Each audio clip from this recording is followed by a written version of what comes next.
নেপালে পালিত হলো এক ব্যতিক্রম ধর্মী উৎসব কুকুর তিহার।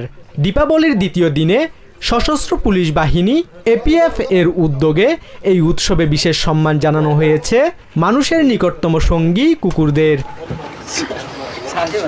উৎসবে কুকুরদের গলায় পরানো হয় ফুলের মালা, কপালে দেয়া হয় সিঁদুর, পরিবেশন করা হয় কুকুরের পছন্দের খাবার।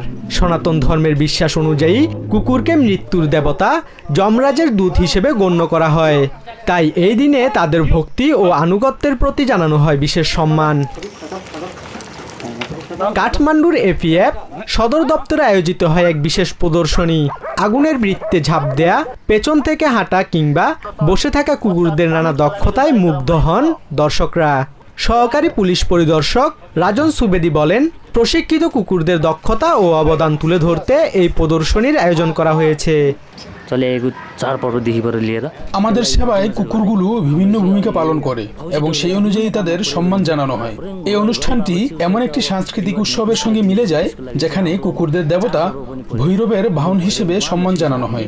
উৎসবের অংশ হিসেবে আমরা তাদের পূজা করি এবং তাদের দক্ষতা ও অবদান প্রদর্শনের জন্য বিভিন্ন প্রদর্শনীর মাধ্যমে এই অনুষ্ঠানটি উদযাপন করি।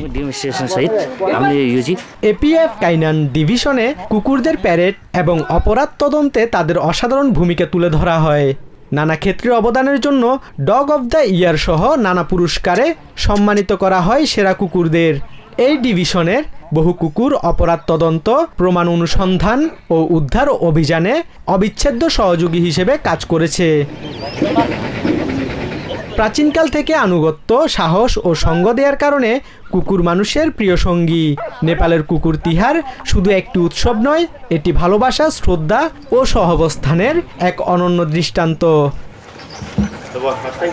Basudebnath, TVN 24 news desk.